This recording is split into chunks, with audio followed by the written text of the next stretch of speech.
இன்றைக்கி நான் உங்களுக்கு வந்து இந்த கொத்துமல்லி காப்பி கொத்துமல்லி காப்பி அப்படின்னு சொல்லப்படக்கூடிய கொத்துமல்லியும் சுக்கும் சேர்ந்து செய்யப்படக்கூடிய இந்த கொத்துமல்லி காப்பி முறை நம்முடைய பாரம்பரியத்தில் இருக்கக்கூடியது. இதுக்கு நாம் பயன்படுத்த போகிறது கொத்துமல்லி, அடுத்ததாக சுக்கு, தோல் நீக்கப்பட்ட சுக்கு, அதுக்கு அடுத்ததாக பனை வெல்லம். இந்த மூணையும் தான் நம்ம பயன்படுத்தி இதை செய்ய போகிறோம். ஏன்னா எங்கிட்ட வந்து நிறைய பேர் இந்த கொத்துமல்லி காப்பி எப்படி வைக்கிறது அப்படின்னு தெரியாது அப்படிங்கிறாங்க. இந்த கொத்துமல்லி காப்பியை சின்னவங்க முதல் பெரியவங்க வரை அனைவருமே பயன்படுத்தலாம். ரொம்ப நல்லது, உடலுக்கு வந்து ரொம்ப நன்மை பயக்கக்கூடியது. காலை நேரம் சாயந்தர நேரம் 2 நேரம் சாப்பிட்டு வந்தோம்னா நம்ம ரத்தம் வந்து சுத்தியாகும், உடம்பு என்றைக்குமே சுறுசுறுப்பாக இருக்கும், மூளை நல்லா வேலை செய்யும். சரிங்களா? இப்போ இந்த சர்க்கரை நோயாளிகளுக்கு ரொம்ப ரொம்ப உதவியாக இருக்கும். சரிங்களா?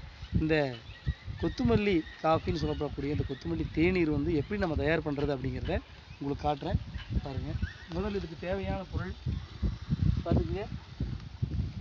இதில் வந்து சுக்கு, தோல் நீக்கப்பட்ட சுக்கு இருக்குது. அடுத்ததாக இதுதான் கொத்துமல்லின்னு சொல்லப்படக்கூடிய தனியான்னு சொல்லுவோம் கொத்துமல்லி. இது வந்து நம்ம என்ன பண்ணுறோன்னா ஒரு நிறையா எடுத்துக்கணும். எடுத்து இந்த மாதிரி ஒரு சட்டியில் போட்டு முதல்ல வறுக்கணும். வறுக்கிறது முதல்ல இதை வறுக்கணும். லேசாக தண்ணி வந்து விடுங்க, தண்ணி ஒரு டம்ளர் போடுங்க. அது உள்ளே காட்டுங்க. பாருங்கள், லேசாக வறுத்தா போதும், ரொம்ப தீஞ்சு போயிடக்கூடாது. லேசாக வறுத்தாலே போதும்.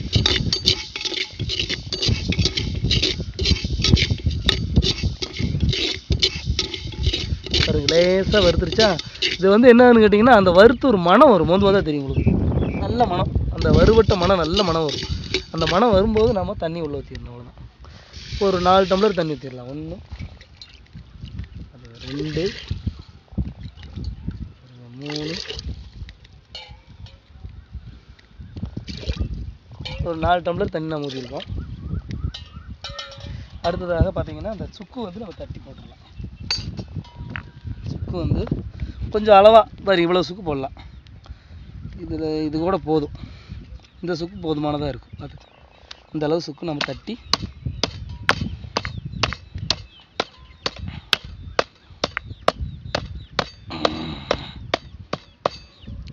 இது சுக்கு போடுறதுனால இந்த வாத கோளாறுகள், வாயுகள்லாம் ரொம்ப ரொம்ப நல்லது. நெஞ்செரிச்சல், அடுத்ததாக இந்த பசியின்மை, அஜீரண கோளாறுக்கெல்லாம் நல்லா வேலை செய்யும். இப்போ வந்து நம்ம என்ன பண்ணணும்னா நல்லா அதை கொதிக்க வைக்கணும். பாருங்கள், உள்ள நல்லா கொதிக்கணும், நல்லா கொதித்து சுண்டணும். சுண்டினதுக்கப்புறமாக நாம் வந்து எடுத்து குடிக்கலாம்.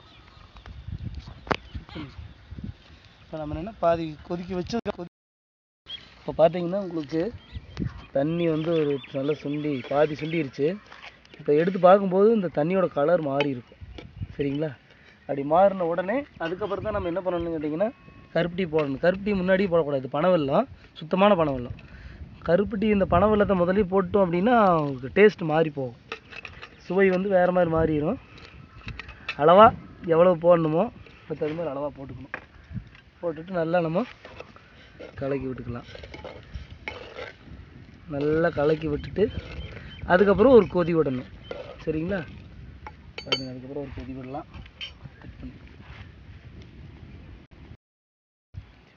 இப்போது நல்லா கொதிச்சு ரெடி ஆகிடுச்சு.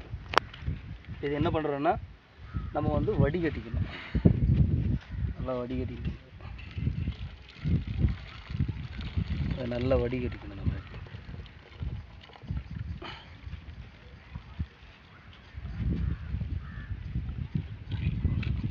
நல்லா வடிகட்டிட்டிங்கன்னா போதும். இப்போ இது வந்து பார்த்திங்கன்னா சுத்தமான நம்மளே செய்த சுத்தமான ஒரு கொத்துமல்லி காஃபி நல்ல அருமையாக இருக்கும். நம்ம தினந்தோறும் வந்து காலை மாலை 2 நேரமும் இந்த காஃபி டீ குடிக்கிறதுக்கு பதிலாக இந்த கொத்துமல்லி காஃபி குடிச்சிட்டு வந்தோம் அப்படின்னா நம்ம உடம்பு நல்ல திடகாத்திரமாக இருக்கும். அதாவது நம்ம பாரம்பரியத்தில் யாரும் காஃபி டீ குடிக்கிறதே கிடையாது. இந்த மாதிரி கருப்பட்டி காப்பி தான் குடிப்பாங்க. அந்த கருப்பட்டி காப்பி அப்படின்னு சொல்லப்படக்கூடியது போடுறது கொத்துமல்லியும் சுக்கும் தான். இதை சாப்பிட்டு வந்தால் நம்ம உடம்பு என்றைக்குமே திடகாத்திரமாக இருக்கும்.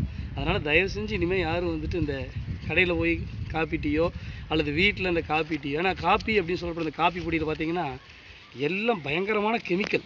இந்த இன்ஸ்டன்ட் காப்பின்னு சொல்லுவாங்க, அதில் பயங்கரமான கெமிக்கல் இருக்குது. கொதிக்க வைக்கிற காப்பியில் கெமிக்கல், பூரா கெமிக்கல் தான், பூரா ரசாயன கலவை தான். அதே மாதிரி இந்த டீத்தூள்னு சொல்கிறது பூரா அந்த போதைப் பொருள் மாதிரி, அது ரொம்ப மோசமான ஒன்று. அதை உபயோகப்படுத்தவே கூடாது. அதெல்லாம் உபயோகப்படுத்தினா நம்முடைய அணுக்கள் வந்து சீக்கிரமாக கெட்டு போயிடும். நம்முடைய அணுக்கள் வந்து என்றைக்கும் கெட்டு போகாமல் நம்ம என்றைக்குமே ஆரோக்கியமாக இருக்கணும், நம்ம எவ்வளோ நாள் உயிரோடு இருக்கோமோ அது வரைக்கும் நம்ம உடம்பு ஆரோக்கியமாக இருக்கணும் அப்படின்னா கண்டிப்பாக இந்த மாதிரி ஒரு கொத்தமல்லி காப்பியை தினந்தோறும் காலை மாலை அருந்திட்டு வந்தீங்கன்னா உங்களுக்கு நல்ல ஒரு ஆரோக்கியம் இருக்கும். அனைவரும் தொடர்ந்து பயன்படுத்துவது